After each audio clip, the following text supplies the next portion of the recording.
Hello hello, bienvenue dans Famille et Voyage, le podcast.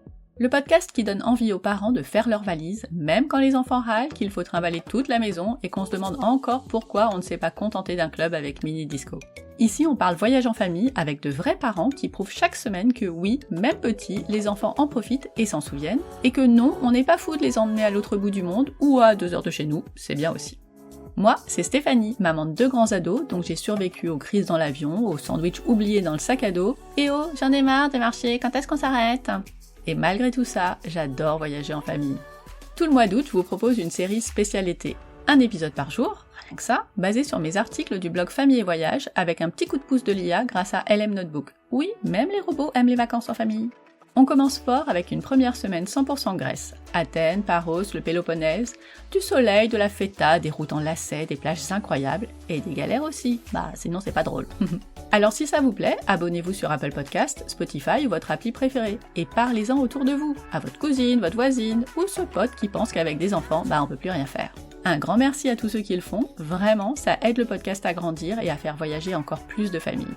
Allez, c'est parti pour l'épisode du jour.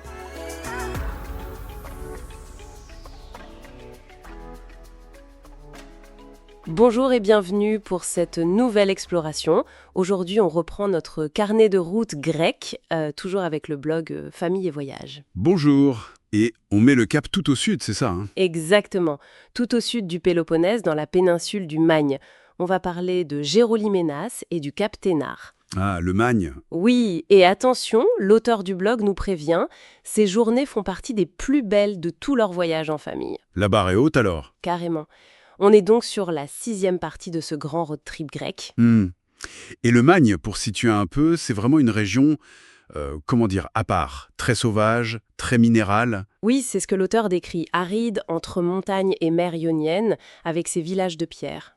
Et surtout ces tours, ces fameuses maisons-tours fortifiées emblématiques de la région, des paysages assez spectaculaires en fait. Alors, première étape de cette exploration alénienne, direction le cap Ténare, le point le plus au sud de la Grèce continentale, rien que ça. Un lieu mythique. Tout à fait, et pour y arriver, il faut marcher un peu. Une randonnée d'environ 45 minutes. Le conseil du blog est très clair, partez tôt. Eau, basket, obligatoire. Parce que même avant midi, ça tape déjà fort sur ce sentier rocailleux. Ouais, j'imagine bien le décor, le soleil qui cogne sur les pierres. Il vaut mieux être matinal.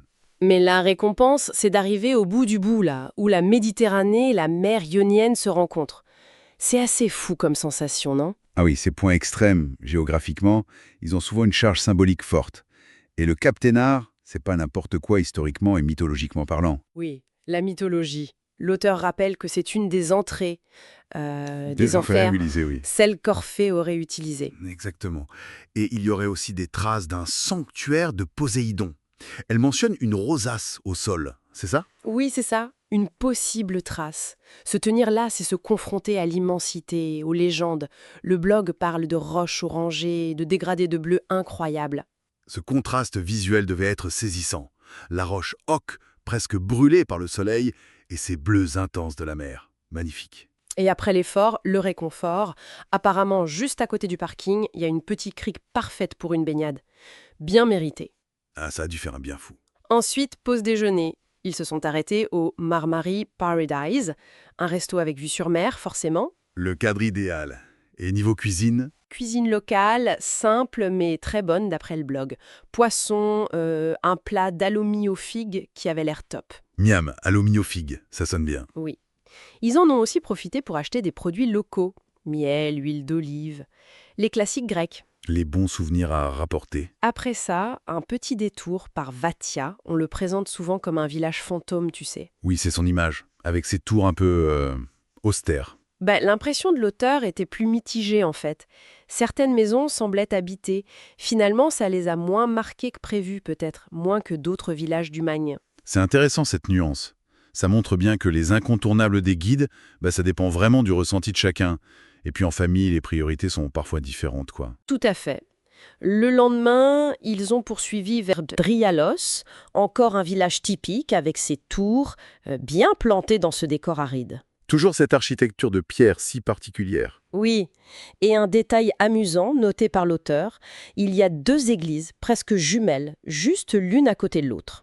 Ah, original. Et elle en profite pour une petite correction orthographique perso. C'est Driolos, avec un A, pas Driolos. Voilà, c'est dit.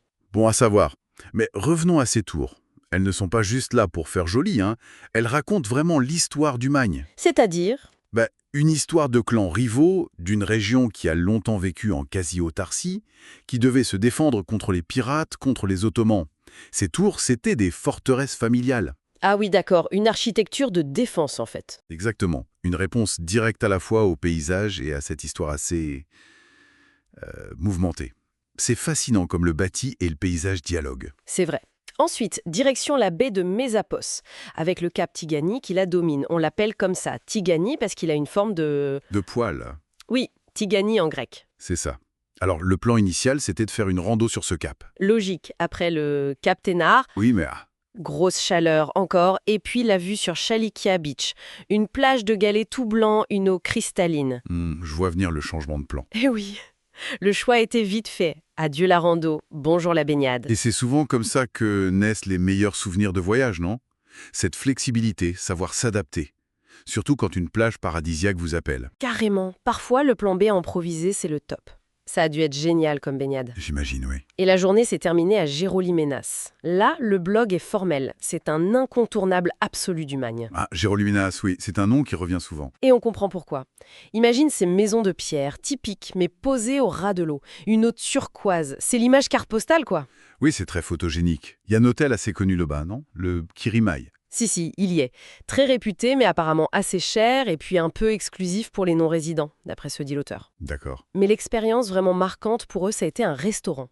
Le Mani Mani. Mani Mani, ok. Une terrasse directe sur l'eau, avec une plateforme pour sauter dans la mer entre les plats. Ah, génial ça. Le rêve. Oui, bon repas, ambiance super détendue, ils y sont restés longtemps. On leur a même offert la pastèque à la fin. Le jour de pause parfaite, simple et mémorable. Ça sonne vraiment comme l'expérience magnotte idéale. Gerolimenas semble concentrer un peu tout, l'histoire dans les pierres, la nature avec la mer omniprésente, et puis l'hospitalité des tavernes comme celle-là. C'est tout à fait ça. L'auteur est clairement sous le charme. Elle parle de cette région comme d'une merveille. On comprend pourquoi. Donc, pour résumer ses conseils, partir tôt pour les randos, penser aux chaussures d'eau pour les plages de galets, très important ça, et bien sûr, profiter à fond des criques et de la bonne bouffe locale. Des conseils de bon sens, mais toujours utiles à rappeler. Elle suggère aussi Areopoli comme une bonne alternative pour se loger si Gerolimenas est complet ou hors budget. C'est une bonne option, oui. Areopoli est un bon point de chute dans le Magne. On retient donc une région qui offre une Grèce peut-être moins connue du grand public, mais hyper authentique. C'est ça.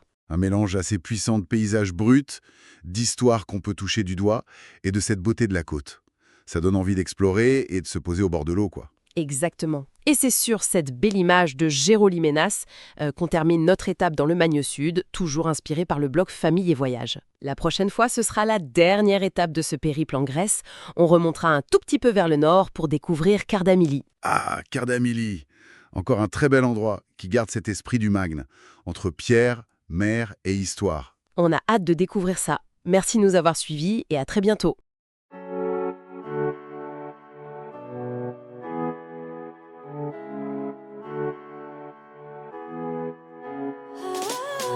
Voilà, merci d'avoir écouté jusqu'au bout. Si vous avez envie de retrouver toutes les infos de cet épisode, c'est simple, rendez-vous sur familleetvoyage.com. Oui, je sais, je radote, mais vous commencez à me connaître. Abonnez-vous, laissez une note, un petit mot ou envoyez cet épisode à un parent qui pense encore que voyager en famille, c'est un parcours du combattant. Alors oui, bon, parfois c'est vrai, mais c'est aussi tellement chouette. Si vous avez envie de papoter voyage, de poser une question, de proposer une destination ou un invité, retrouvez-moi sur Instagram à Famille et Voyage avec un S. Je réponds toujours avec plaisir. Sauf quand je suis dans l'eau, là, faut attendre un petit peu. À très vite pour le prochain épisode. D'ici là, prenez soin de vous, inspirez-vous et surtout, créez-vous de chouettes souvenirs en famille.